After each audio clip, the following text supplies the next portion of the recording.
Hello again, and happy post-spring break. Dr. White coming here to you from my couch on this snowy day. Of course, you are students in an online class, so I guess we don't have it canceled. Do we not? What is class when you're online? I don't know. Big important questions. Anyway, to what you care about and the order of the day, your Module 4 assignment, Professional Document 2018.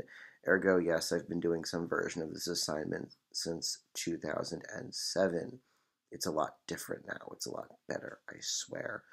Okay, so in this video, I'm going to walk us through the assignment sheet a little bit.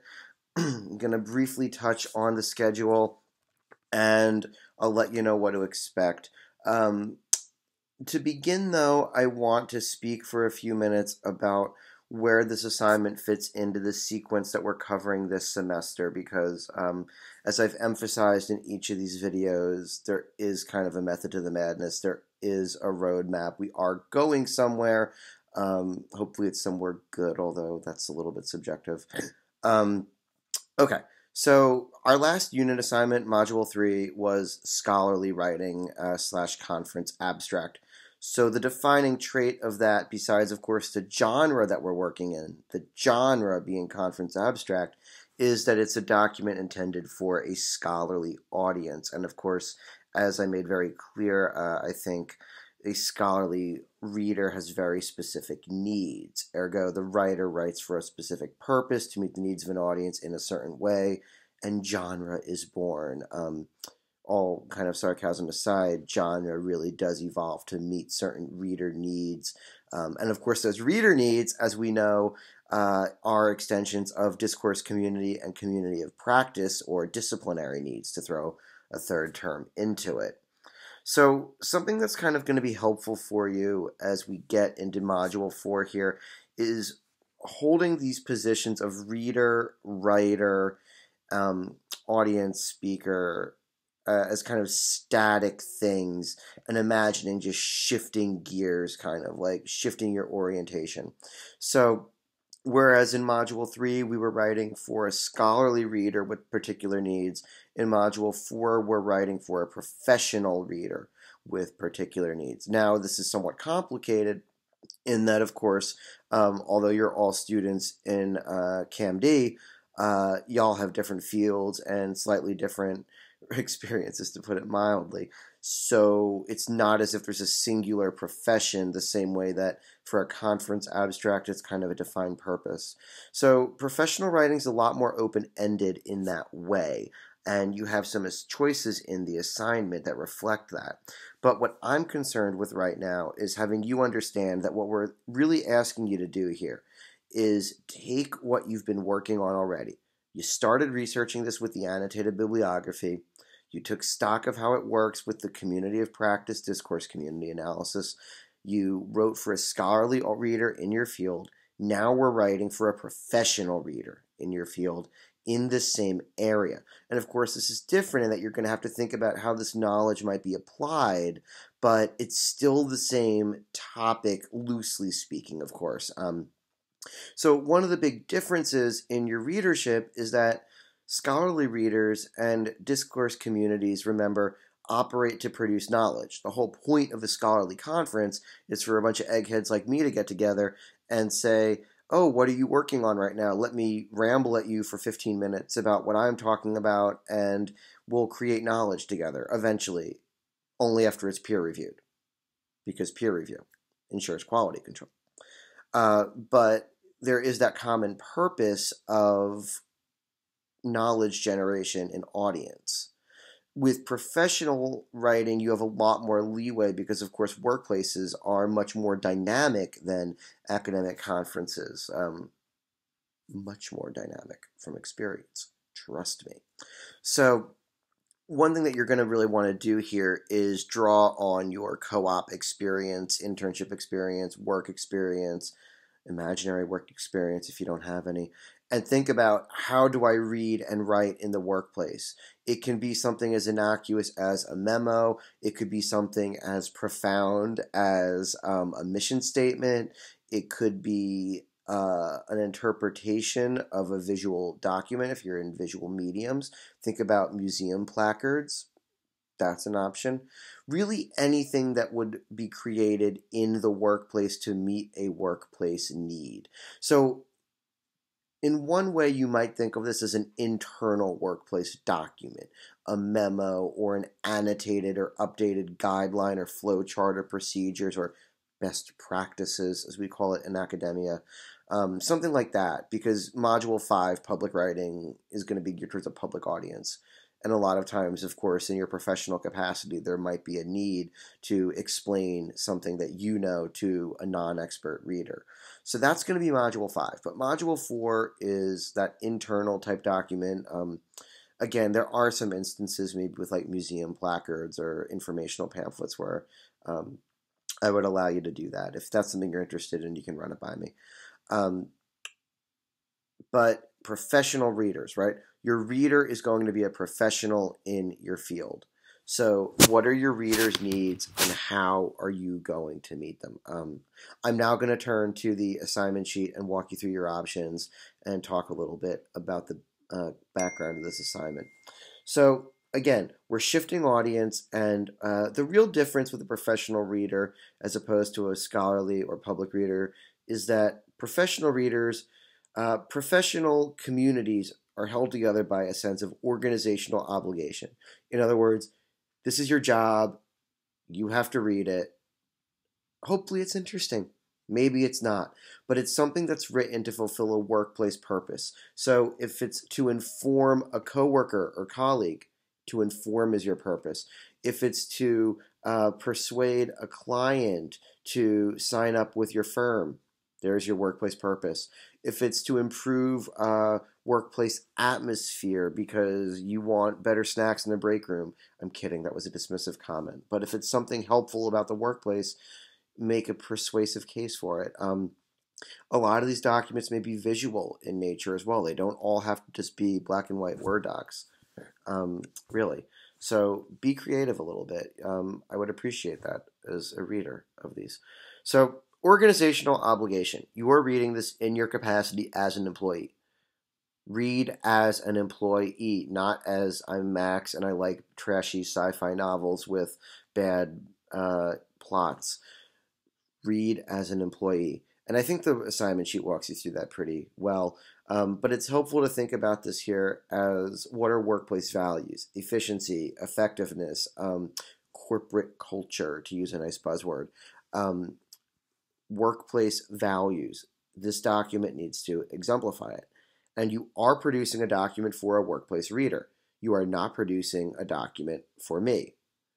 I am an academic reader. I am your instructor in a weird way. I'm reading this professionally, but not as like your peer. So professional reader. This is a long way of me saying you don't have to give a ton of background information. You can assume that your reader knows what you're talking about because they're your coworker, unless you're writing to someone in your workplace who doesn't know what you're talking about. Get it? See? It's a dynamic thing. You need to conceive of this with all of those kind of points going on around it. So what are your options? You have a few, and these are just suggestions. You do not have to limit yourself to these, but in my experience, these have worked. So, for instance, a technical report. If you're interested in saying, hi, coworkers in my design firm, here's a new piece of software that I think we should use. Let me tell you about its excellent features and how it could improve the projects that we're working on right now. Cool. Write a technical report on it where you explain why these features are great. Show your technical expertise to your colleagues and wow them with it. Meet the professional need of improving the workplace and show your expert knowledge in your field. The profile. So a lot of times if you're interested in business, like those, business magazines, I want to say Business Insider, which is an aggregate service, they'll have profiles of successful executives, creative people, etc. Think about like on even Northeastern's webpage, they have like featured faculty and featured people at the university. It might give their background, what their publications are, their work experience, what they're doing here. you might do that for a professional audience. Again, hello, colleagues. I'd like to introduce you to our new employee, Max. He's been working at Northeastern for 10 years, but he decided to advance in life, and now he's a private consultant who we brought on, or something like that. Just kidding. I'm not leaving you. But you get the idea again. Who is this person? What are their qualifications? What do they have to add to your workplace? But remember, you're writing to a professional reader. They care about the impact on the workplace, not society, the world in general, family, any of that, fun stuff. Another one, the op-ed, a position paper.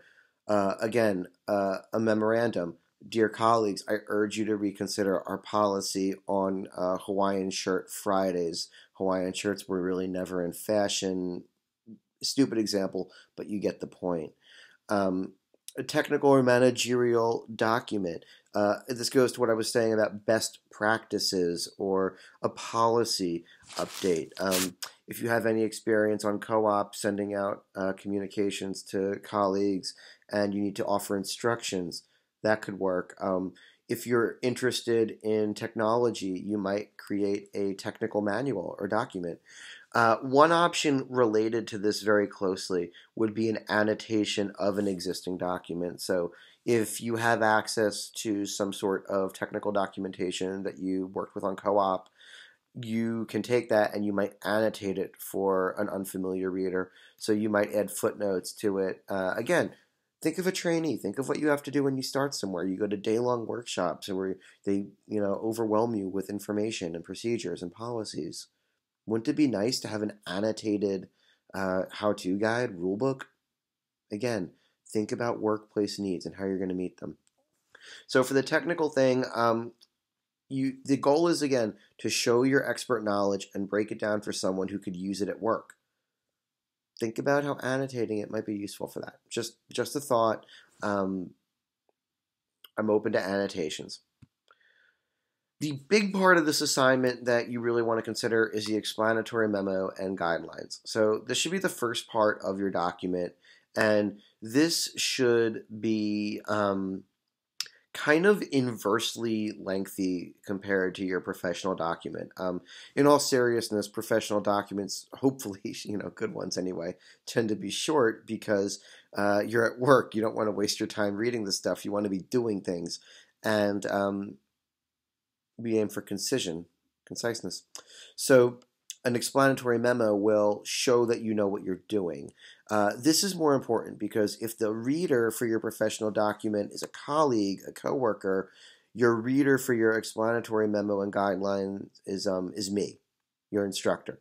So this is where you explain to me, I made this choice because I chose this format of the memo because I've seen it used at work. It chunks information using headings, subheadings, and sub-subheadings to effectively focus the reading and the writing process. Are visualizations used? What type of visualizations are used? Why did you use them? Why did you use them where you did? How do they communicate information that text may or may not be able to? Basically, this is where you show me that your document is successful. You're talking to me. You're not talking to me. You're showing me. You're writing. You're analyzing your own work. And how does it fulfill these assignment requirements? What are you doing? Who's your reader? What discourse community knowledge and community of practice values are represented in this document? How does it advance practical and disciplinary interests? So again, the idea is to show me that you have a concrete idea of the position you're writing from, the position you're writing to, and how this all fits within your community of practice. So if it's helpful to review the Pogner reading on community of practice, you might think of this as your shift in audience again. Also, I've uploaded professional writing practices. It's a short textbook handout that I think is useful for this because, again, it outlines some of the stuff. It's optional, but I recommend you read it because it will help you complete the assignment well, and you want to do good work. I want you to do good work. Humor me. So the schedule for this unit, I know everyone hates that I had to cancel the short assignment. Okay, your draft is due Thursday night. And I know that's a quick turnaround. You've had the schedule for a while, so really you should be able to get it up. And it's important you do because the peer review is due next Monday night, and we need people to have time to do peer reviews. Um, if you can't get the draft done by Thursday, send me an email and let me know when you can, realistically speaking, get it done. Do this as soon as you can because odds are there's a few of you and I can pair you up for the peer review so that no one's waiting and hanging on a peer review. I don't want to get too complicated about this, but if you really can't get it done by Thursday, let me know when you can and I'll match you up with someone on the peer review, okay? So the peer review's Monday night, and then the final of this is next Thursday. It's a short and quick unit, which is why I sent you those, well, why I posted on Blackboard, those sample documents. So there's 4 sample papers on Blackboard. All of them are responding pretty much to this assignment sheet. I've modified it a little bit, but the essence is the same. So look at the different genres of work that people are producing. Who are they writing to in terms of the workplace? What position are they writing from? What types of documents are they making? What kinds of information do they include in their explanatory memos? Take a look at it alongside the assignment sheet, and it should give you an idea of what you need to do here. If you have any questions about selecting a genre to work in, please email me. I talked to many of you with Google Hangout before break. Enjoyed it. I'm approachable. I promise. I want to help you. So please, please, please let me know what you're thinking of doing and say, "Hi, Professor White. I'd like to write a profile of my boss who has good ideas that aren't being used, and I want to make a case for them in the industry." Cool. Or if you want to create whatever you want to create, please be creative with this as much as you can.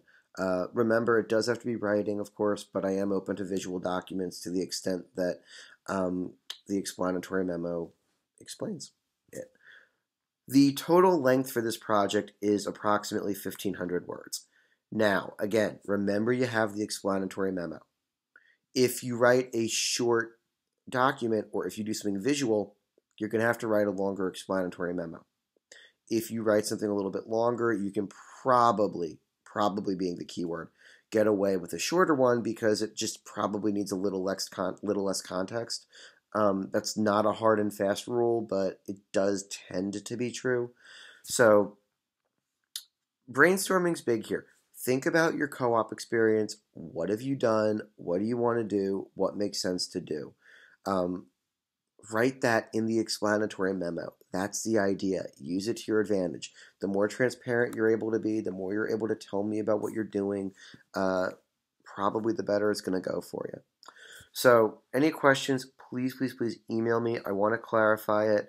Use the sample documents as best you can to say, okay, here's what I'm going to do. And go ahead and post those drafts Thursday night. If you can't do that in the next 48 hours, let me know when, and I'll pair you up with someone, and I'll make it work, okay? Hope you had a good break. Talk to you soon.